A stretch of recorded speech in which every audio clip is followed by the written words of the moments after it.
Week 11 sneaky sleepers. These players have the potential to break out. And before I get into it, welcome to the playlist. Thank you for kicking it. I am Jim Z. This is Fantasy on Repeat. And now that's out of the way, let's talk about some players that are being slept on that a lot of people might not be starting.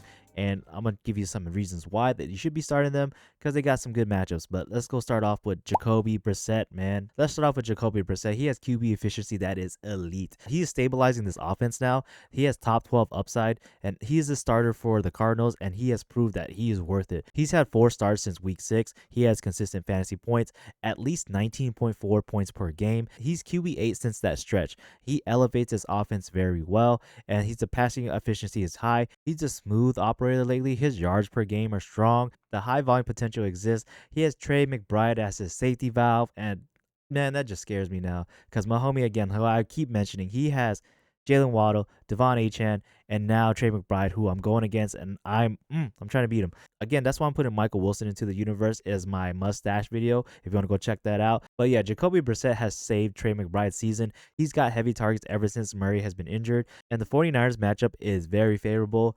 The one thing about Jacoby Brissett, too, is ball security. He has 1 interception in 156 attempts. His lowest career rate is at 1.3%. He's reliable and he's efficient. In week 6 onward, he's at 97.7 passer rating, 8 touchdowns, 1 interception. High-end production has been showing. And in 2025 so far, his passing yards is at 1,118, touchdowns at 8, interceptions at 1. His passer rating is at 97.1.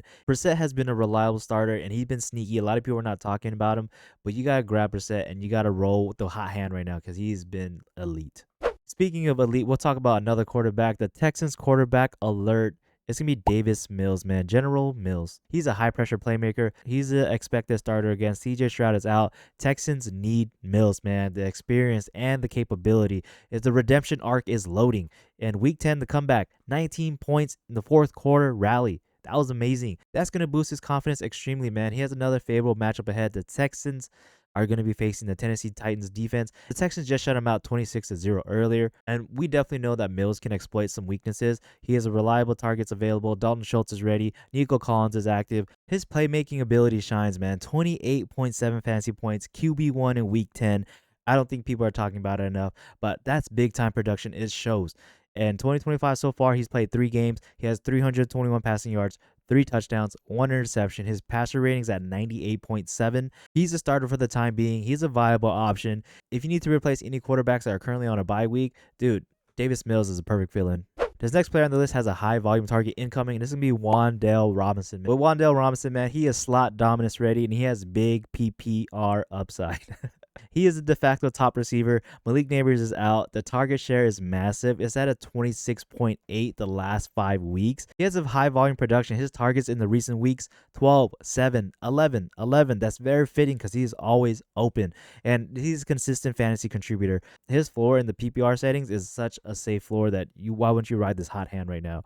And I forgot, too, that Darius Slayton has been ruled out as well. So it's going to be all Wan'Dale Robinson.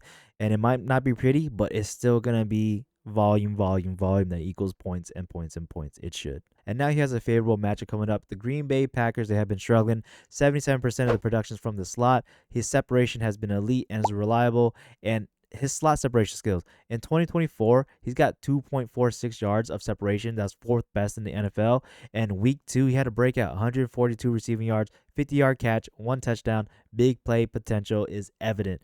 And 2025 so far, his receiving yards is 61 per game. His receptions at 6.4 per game, 2 touchdowns. His high volume and his usage is consistent. He is a top target for the Giants, slot dominant plus PPR upside. He should have a strong week 11. Sneaky sleepers. Don't sleep on Robinson. The next player on the list is going to be a goal line specialist. It's going to be Tyler Allgeier. And yes, he has handcuff upside, but the touchdowns should be expected, man. He has a significant role for the Falcons. His red zone duty is primary. He's a strong touchdown scorer. He has 6 rushing touchdowns. Bijan Robinson has 2. Make it make sense. But how could we? Because this is fantasy football. The goal line opportunities, he's been dominating. He's an efficient runner still, even behind Robinson. And the consistent production is evident. The favorable matchup is coming up. The Carolina Panthers defense, they're struggling versus running backs. They allow fantasy points coming in abundance. Like I said, he does have that elite handcuff upside. And if Robinson were ever to miss time, Allgeier, just his workload is going to explode, and that's league-winning stash potential. And again, he has 6 rushing touchdowns. That's tied 6 in the NFL. His elite scoring ability has been put on notice this year, and everyone should be put on game. And so far in 2025, he has 270 rushing yards on 74 carries, 5 receptions on 5 targets. That's 20 receiving yards. He has been a reliable backup. You should stash him now before your homies are like, hey man, Tyler Allgeier is that guy again. Speaking of that guy, this next player on the sneaky sleepers list is a dual threat who is emerging. This is going to be Tyjae Spears.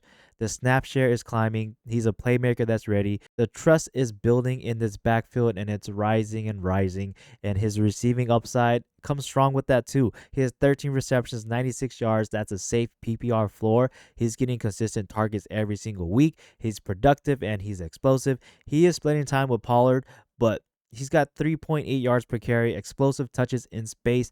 You can say it's a valuable handcuff potential if Pollard were to miss time, but Spears is becoming that RB1. That is massive fantasy upside. The offensive evaluation matters as well. The Titans are out of the playoffs. The workload may increase. The future plans are going to be put to test. He's a dual threat skill set, ground and air production. His rookie season too, man, he had 52 receptions. You got to think about that.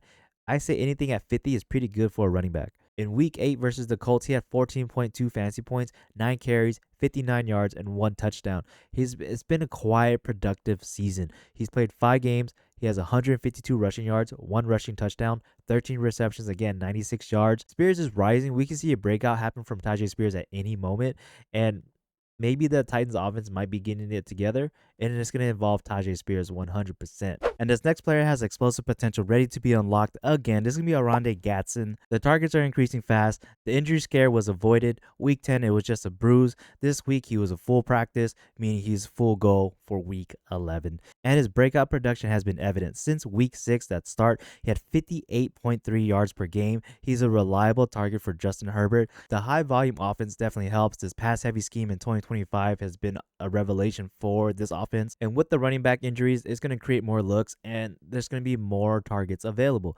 And the matchup this week is going to be a favorable matchup upcoming because the Jacksonville Jaguars, the defense is second most fantasy points allowed. Then the tight ends are vulnerable, and he has a consistent high target share, 8 or 9 targets. In week 7, that performance, man, 164 receiving yards, 1 touchdown, 4th most by a rookie tight end in NFL history. And in 2025 so far, he's had 35 receptions, 466 receiving yards, 2 touchdowns, 8 games played. Man, Oronde Gadsden, man, he's coming back in the top 12 category for the tight ends.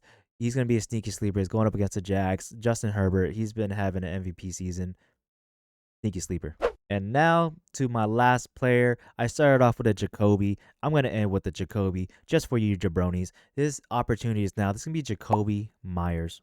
This could be a potential breakout week. The opportunity is emerging. The Jaguars wide receiver room injuries, man, is just been Travis Hunter is out. Brian Thomas has been limited. Parker Washington has been limited.